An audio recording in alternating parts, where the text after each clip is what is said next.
Protein అంటే చాలా మందికి బేసిక్గా రెండు ఎక్స్ట్రీమ్స్ ఉంటాయి. వన్, ప్రోటీన్ అనేది harmful molecules body builders and అథ్లీట్స్కి మాత్రమే, జనరల్ పబ్లిక్ కన్జ్యూమ్ చేస్తే వాళ్ళ కిడ్నీ అండ్ గ్యాస్ట్రిక్ ఇష్యూస్ వస్తాయని. And two, protein over estimate చేస్తారు. ట్రూత్ ఏంటంటే ఫ్యాట్స్ అండ్ షుగర్స్ లాగా ప్రోటీన్ సింపుల్ మాలిక్యూల్ కాదు.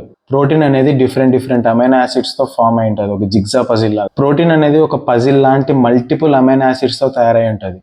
ఈ అమైనో యాసిడ్స్ ఎలా అరేంజ్ అయ్యాయి, ఏ మాలిక్యూల్స్తో బైండ్ అయి ఉంటాయో దాన్ని బట్టి ప్రోటీన్ టైప్స్, నేమ్స్, ఫంక్షన్స్ కూడా చేంజ్ అవుతాయి.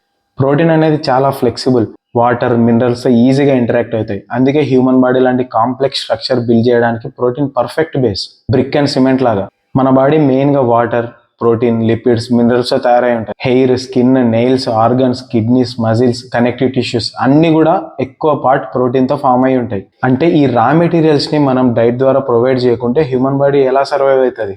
డైలీ వాటర్ కన్జ్యూమ్ చేయడం ఎంత నార్మల్లో ప్రోటీన్ కన్జ్యూమ్ చేయడం కూడా అంతే ఈక్వల్లీ ఇంపార్టెంట్. డైలీ రిక్వైర్మెంట్కి తగ్గ ప్రోటీన్ ప్రొవైడ్ చేయాలి. మనం తీసుకున్న ప్రోటీన్ బాడీ యూటిలైజ్ చేసుకొని కొంతవరకు హెయిర్ అండ్ నెయిల్స్కి వెళ్తుంది. మిగిలిన ప్రోటీన్ ఫ్యాట్గా స్టోర్ అవుతుంది లేదా బాడీ నుంచి ఎక్స్క్రీట్ అయిపోతుంది. ఇప్పుడు కిడ్నీ హెల్త్ గురించి మాట్లాడితే ఎవరికైనా జెనెటికల్గా లేదా వాళ్ళ లైఫ్ స్టైల్ వల్ల కిడ్నీస్ ప్రాపర్గా ఫంక్షన్ చేయకుంటే వాళ్ళు ఎక్సెస్ అమౌంట్లో ప్రోటీన్ని తీసుకోకూడదు. ఎందుకంటే అంత హయ్యర్ అమౌంట్ ఆఫ్ ప్రోటీన్ని కిడ్నీస్ హ్యాండిల్ చేయలేవు. వాళ్ళు డాక్టర్ అండ్ న్యూట్రిషనిస్ట్ని కన్సల్ట్ అయ్యి దానికి తగ్గట్టుగా ప్రోటీన్ని తగ్గించాలి. మెడికేషన్స్ యూజ్ చేసి నార్మల్ కండిషన్స్కి వస్తారో వాళ్ళ ప్రోటీన్ ఇంటేక్ మళ్ళీ నార్మల్ లెవెల్స్కి రావాలి, లేదంటే వాళ్ళు సర్వైవ్ అవ్వలేరు. So protein doesn't damage kidneys. Damage kidneys can't handle protein.